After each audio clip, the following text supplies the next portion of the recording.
우리가 찬양을 드린 것처럼 걱정 근심 전혀 없습니까? 아마 있을 거려.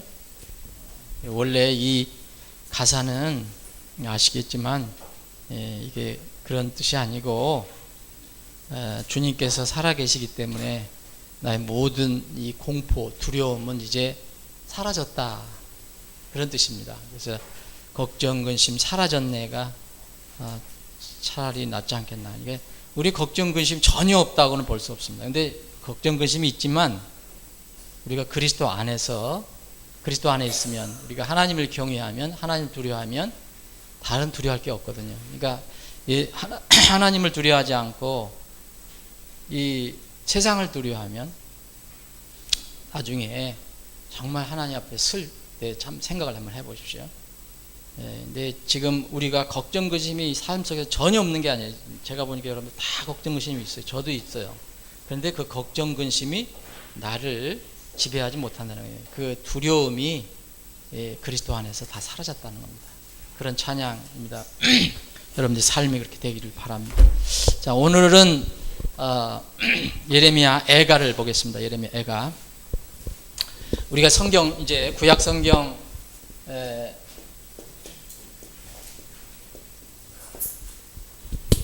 39권 중에서 29번째인데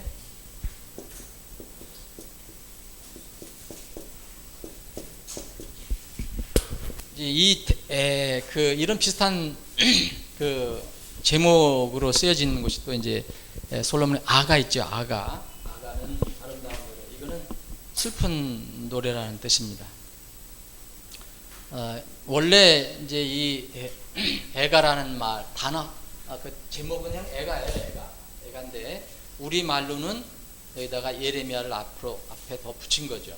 이게 원래 그 히브리 성경에는 이게 예레미야라는 앞에 말이 없습니다. 그냥 슬픈 노래라는 그런 뜻인데, 히브리 여러분이 예레미야 애가를 한번 펼쳐보십시오. 예레미야 애가, 예레미야 다음에 예레미야 애가가 있는데, 예레미야 애가는 이게 시 형식으로 되어 있습니다. 시, 포임으로 되어 있어요. 이게 좀 특성이 있어요. 구조상 특성이 있는데 5장으로 되어 있죠. 1장, 2장, 3장, 4장, 5장, 5장 되어 있는데, 여기 우리 예레미야 애가를 보시면 우리 말로는 그렇게 번역이 안 돼 있어요. 이걸 좀 할 수 있으면 이걸 2장하고 4장에 있는 것처럼 앞으로 뺐으면 좋겠어요. 영어로 보시면 how라는 말이 있죠. how. 그래서 이걸 뭐 어떻게 하냐면 어찌하야, 그런 뜻입니다. 어찌하야. 이거는 극도의 슬픔과 놀람과 뭐 이런 것을 표현하는 거예요. 이제 감탄 어법이죠.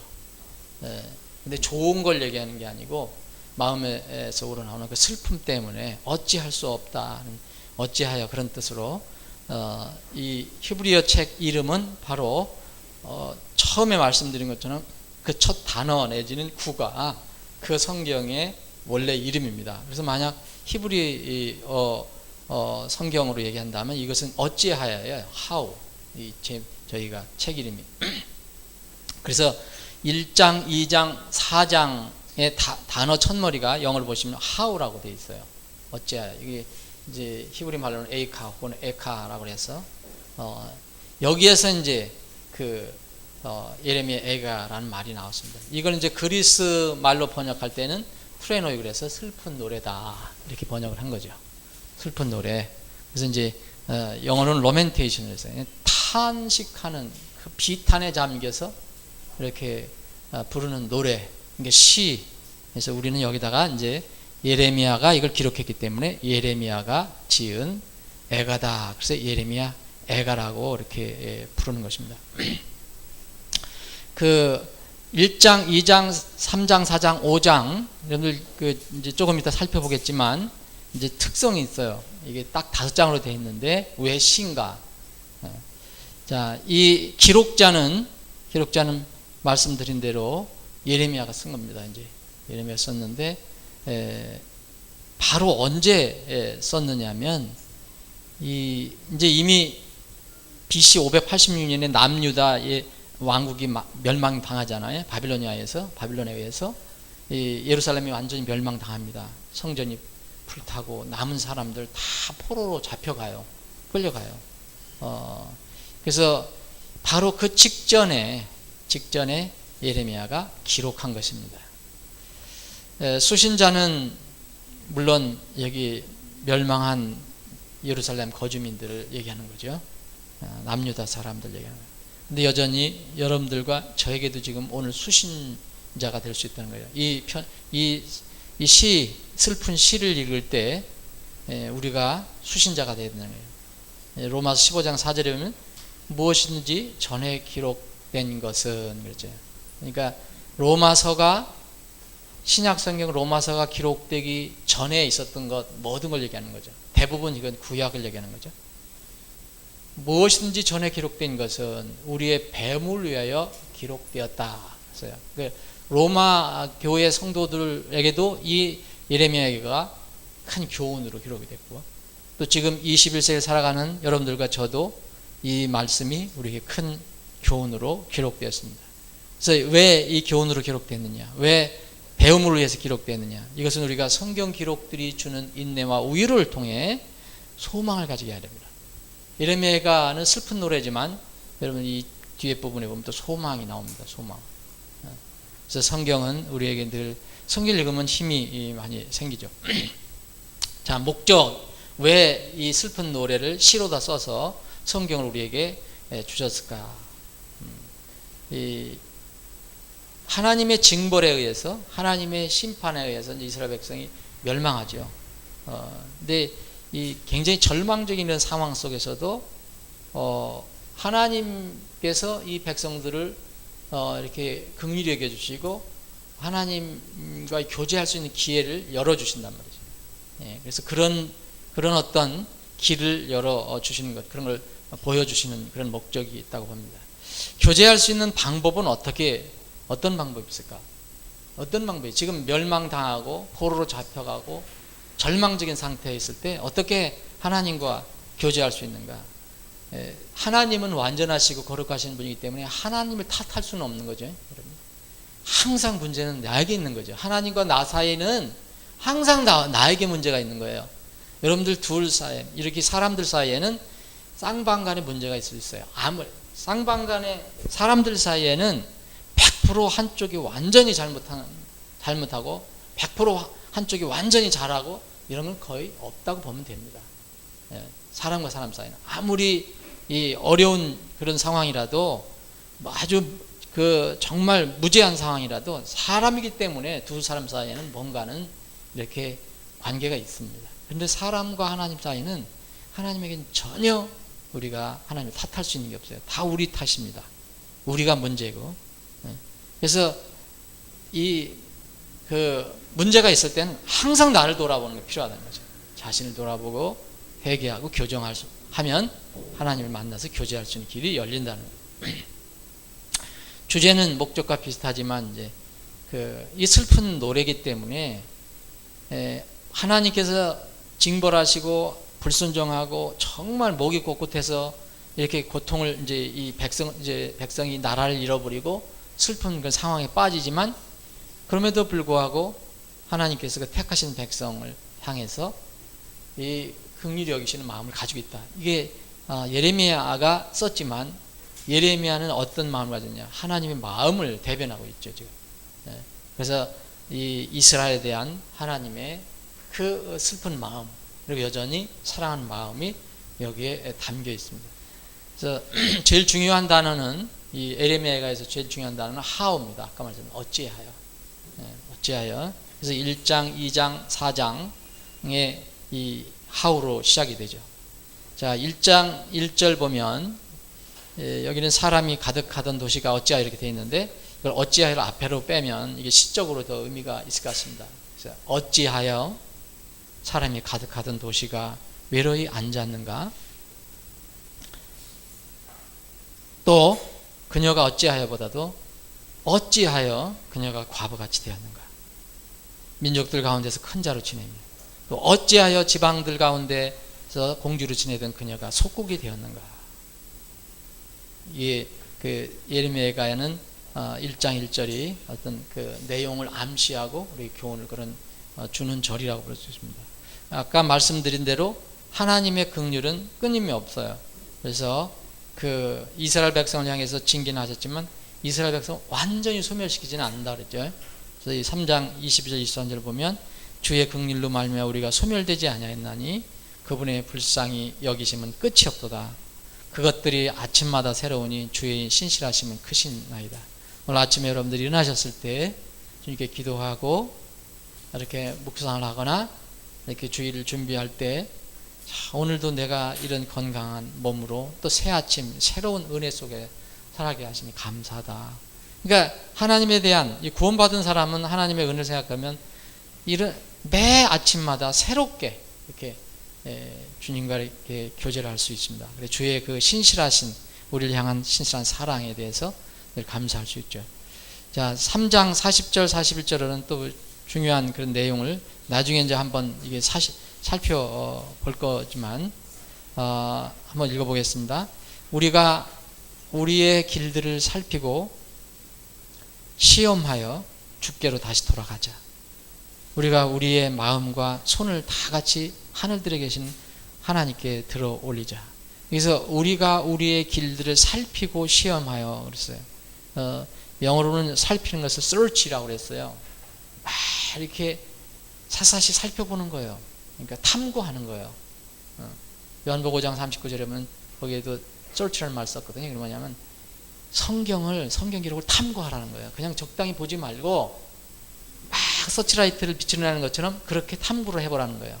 그래서 우리가 어떤 문제가 생겼을 때는 항상 우리의 길들을 살펴보라는 거예요. 살펴보는 거예요. search해라. 그리고 여기 시험이라는 것은 우리 자신 시험하라는 게 아니라 영어는 try입니다. 그러면 이걸 뭐냐면 단련이라는 거예요. 좀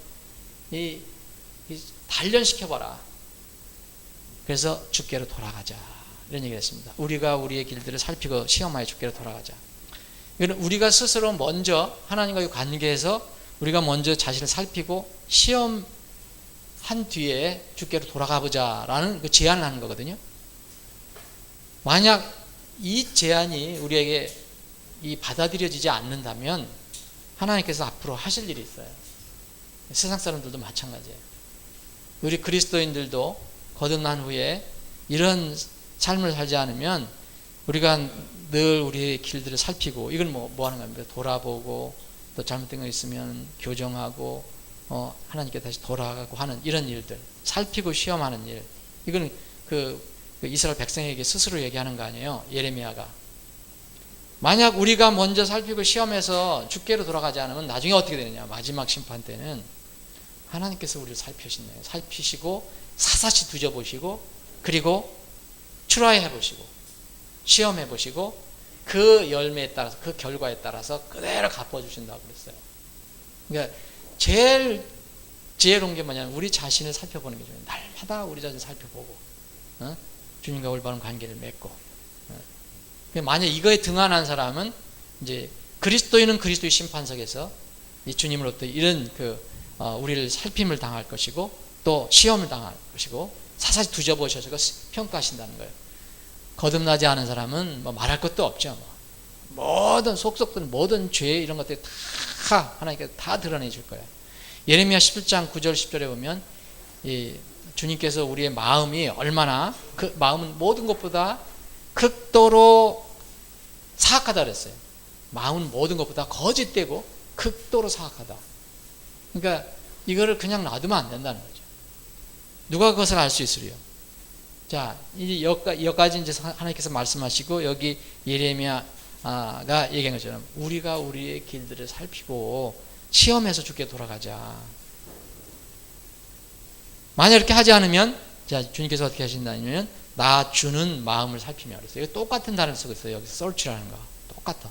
나 주는 마음을 살피며 사사시 뒤져보겠다는 거예요. 그리고 속 중심을 시험하여 똑같은 try를 쓰고 있어요. 여기죠. 각 사람의 길들과 그 사람의 행위의 열매대로 그 사람에게 주겠다라고 얘기해요. 마지막에. 자, 특성을 한번 보겠습니다. 예레미야 애가의 특성. 이게 시라고 말씀드렸죠. 1장에서 5장까지 되어 있어요. 1장에서 5장 되어 있는데 이게 이 시인데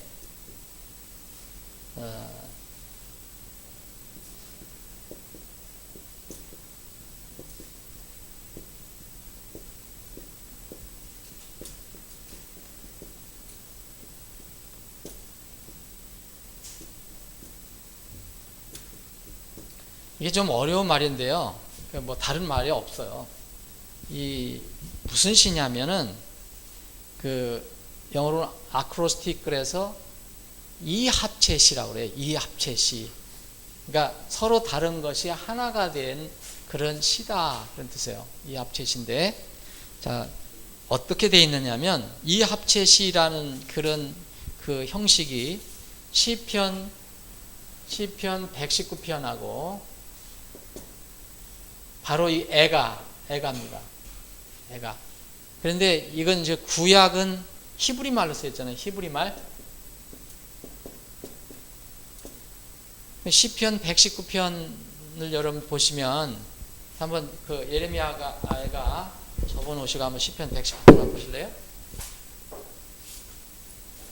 네, 그럼 이게 왜 이렇게 되어 있는가 이제 여러분 아실 겁니다. 시편 119편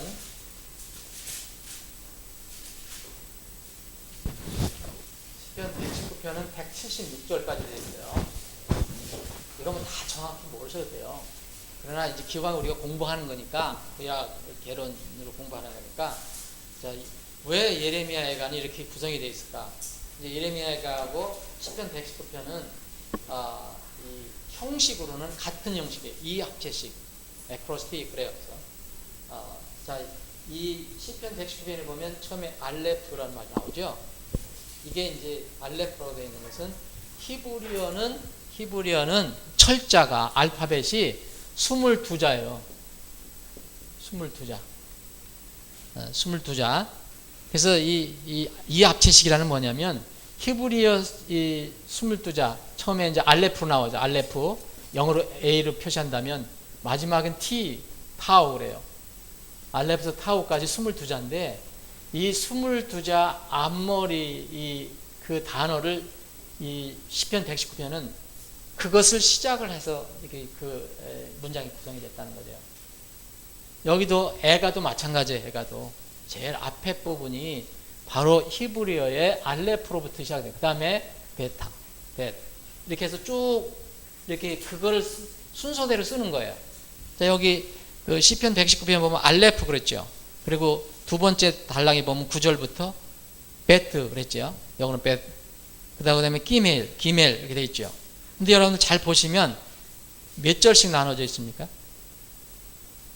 몇 절씩 나눠져 있어요? 8절씩 나눠져 있죠. 8절. 그러면은 그 히브리어는 이 알파벳이 22자라서 우리말은 몇 자죠? 우리말은 몇 자예요? 알파벳이? 26자죠? 예. 우리말은 26자입니다. 예. 저기 그 히브리어는 22자예요. 그러면 22자로 구성이 돼야 되는데 176절이에요. 176절. 제일 길은 거죠. 그러면 22자로 이합체식을 만들려면 어떻게 해야 되겠습니까? 앞에 있는 단어를 그리고 마지막 타오까지 해서 이걸 다 만들었다는 거예요. 176절을. 그래서 8자씩 그러니까 22자잖아 알파벳 8절씩 하면은 176절이 되는 거예요. 그러면 그 알레프로 무조건 알레프로 히브리어 알레프 단어가 바로 여기 영어로는 안 맞지만 여기 시편 119편 1절부터 8절까지는 여러분 히브리어 보세요. 그러면 다 알레프로 시작돼요. 무슨 말인지 아시죠? 네. 그래서 여기는 우리 말로는 알레프, 그 단락이 알레프다라는 거예요. 그리고 9절부터 또 8절까지 하면 16절까지 되죠. 요거 8절이죠. 요거는 히브리 말에 베트라 해서 그 두 번째 단어예요. 요거는 비로 사용할 수 있는 거. 요게 8절이에요 또. 그러니까 단락으로 한번 생각해 보세요. 1절부터 8절까지는 A, 알레프, 그 다음에는 B 이렇게 한다면 8절, 8절, 8절씩 하시면 176절을 다 나눠보시면 22개의 히브리어 알파벳으로 시작이 되는 겁니다. 그래서 그것을 보고 이 합체식, 에크로스틱 그래요.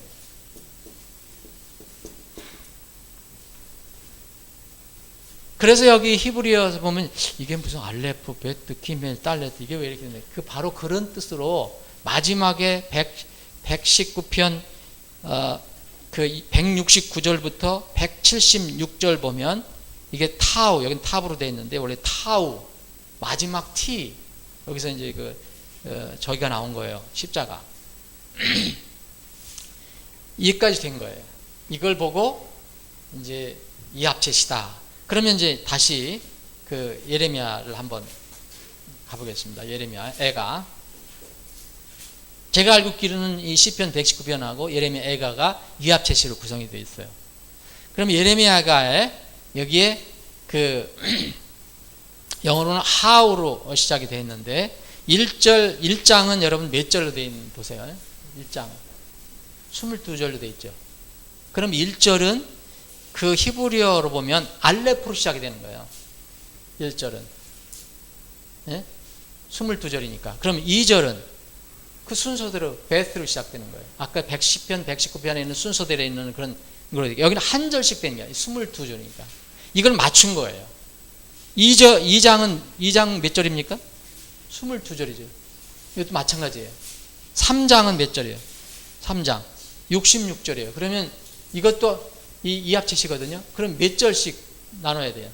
3절씩 보시면 여기는 3장은 3절씩 1절부터 3절까지는 다 알레프로 시작이 돼요.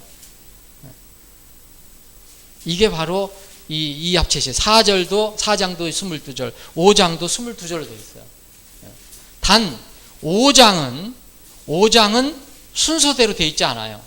순서대로 알파벳 되어 있지만 순서대로 있지 않아요. 그래서 자, 5개 그 시로 되어 있다고 그러는 거예요. 5장. 그래서 시편 119편은 우리는 한 편으로 얘기하지만 사실은 그게 22개의 시로 되어 있는 거죠.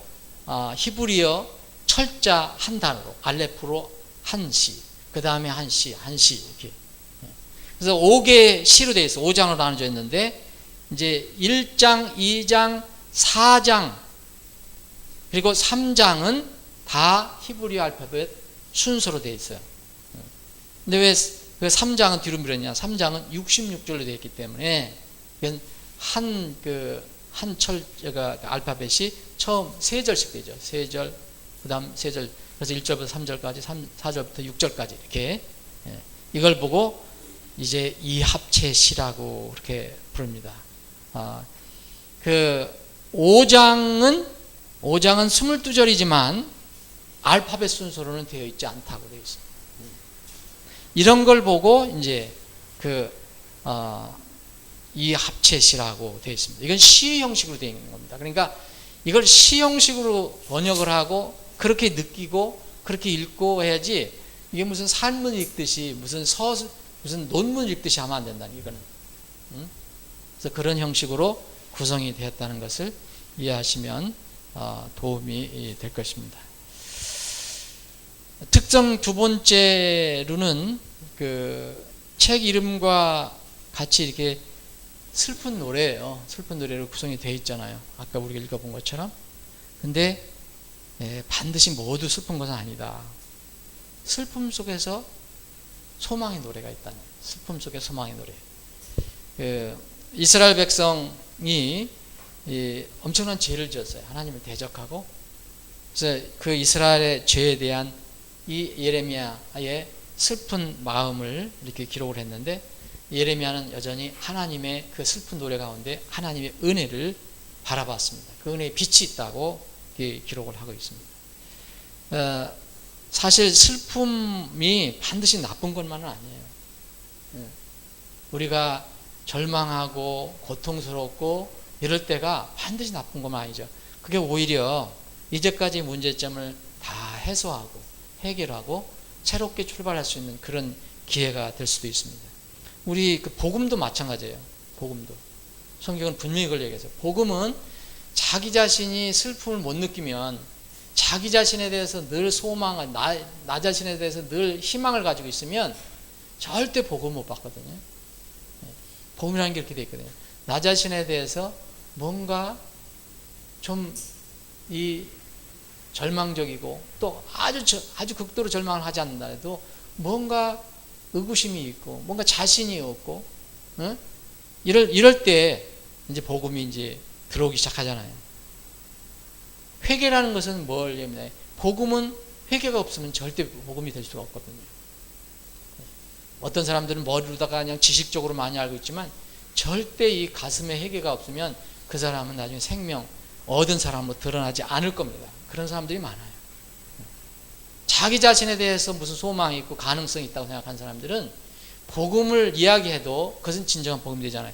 이 복음은 반드시 회개를 기초로 하는 거예요. 회개는 뭐냐? 자기 자신에 대해 슬프다는 걸 얘기하는 거예요. 나에 대해서 소망이 없구나. 나는 어떤 이렇게 본질이 왜 이런가? 그럴 때 거기에 소망이 싹 틉니다. 고린도후서 7장을 보면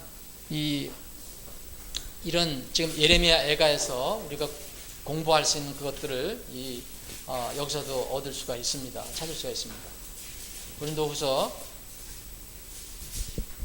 7장 10절 보면 하나님의 뜻대로 하는 근심은, 그렇죠? 영어를 보실 수 있는 분들 보세요.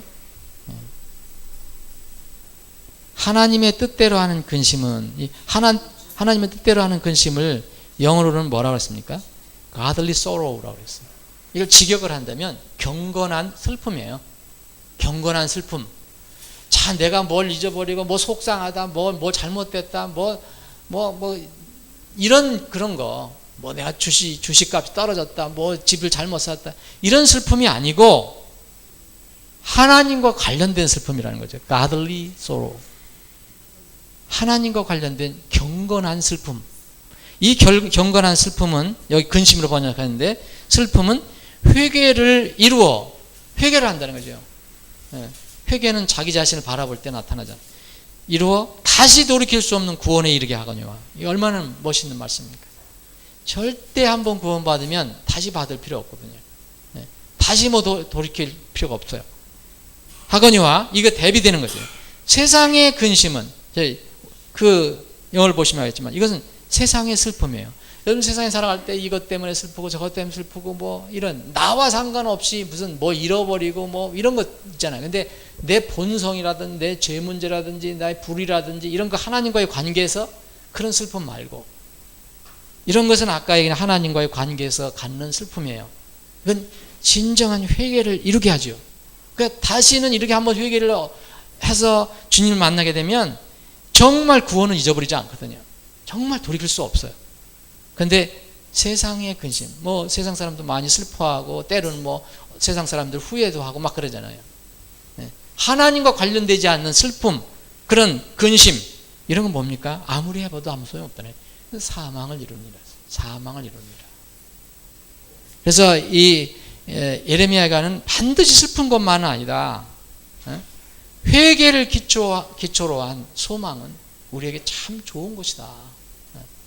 그래서 이 예레미야 애가를 읽으면서도 그런 우리에게 그 은혜가 있었으면 좋겠습니다. 내용 요약을 대략 한번 보겠습니다. 내용 요약은 그 1장, 2장, 3장, 4장, 5장으로 되어 있다고 그랬어요. 1장은 예루살렘 멸망에 관한 내용이에요. 여기 BC 586년에 이게 바빌론의 느부갓네살 왕이 완전히 이제 그 이스라엘을 그 유다를 완전히 패망시켜버리죠. 그런 내용이 거기에 이제 담겨 있습니다. 그래서 그걸 슬퍼하는 내용. 왜 예루살렘이 황폐됐느냐? 1절부터 10절까지는 그 황폐한 그 원인을 얘기해요. 원인.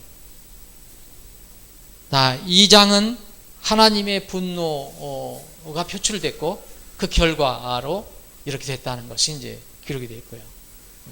그럼에도 불구하고 3장에는 하나님의 그 긍휼을 구하는 그런 부르짖음과 간절한 기도가 예레미야 입에서 나옵니다. 이제. 그리고 4장은 예루살렘의 포위와 함락, 예루살렘이 완전 재앙된 내용, 재앙의 그 내용이 나오고 5장의 마지막으로 회복을 위한 간구의 내용이 나옵니다. 그러니까 그 멸망에 관한 내용과 그 멸망의 원인, 그 다음에 이제 하나님의 긍휼을 구하는 그런 내용으로 나와 있습니다.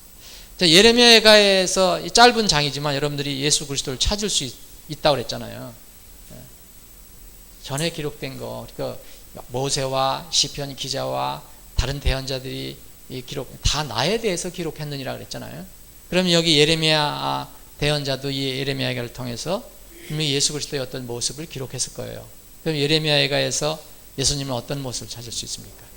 예수님은 여러 가지 모습이 있지만, 예수님은 어떤 때는 준엄하게 꾸짖으시고 심판하시고 뭐 그런 게 그런 모습도 나오고, 어떤 때는 하염없이 정말 그 인생들이 불쌍해서 이렇게 우신 장면도 나오고, 그러면 그 부분이 더 강하다는 거죠. 예레미야가는. 자, 이게 예레미야는 눈물의 대언자, 슬픔의 대언자, 우는 선지자라고 이렇게 우리가 알려져 있는데, 이 통곡하는 선지자, 약 이제 6세기 후에 이 유다, 이 예루살렘이 멸망하고 나서 약 600년이 지난 후에 똑같은 그 장소에서 예수님이 그 멸망받을 그 예루살렘을 향해서 우신 장면, 여러분 기억하시죠? 1세기에 이제 그 로마에, 이제 이번에는 로마의 타이터스 장군이 와서 완전 쑥대밭을 만들죠. 그 동일한 예루살렘을 향해서 그 예수님께서 우시는 그런 모습이 나옵니다. 신약에 보면.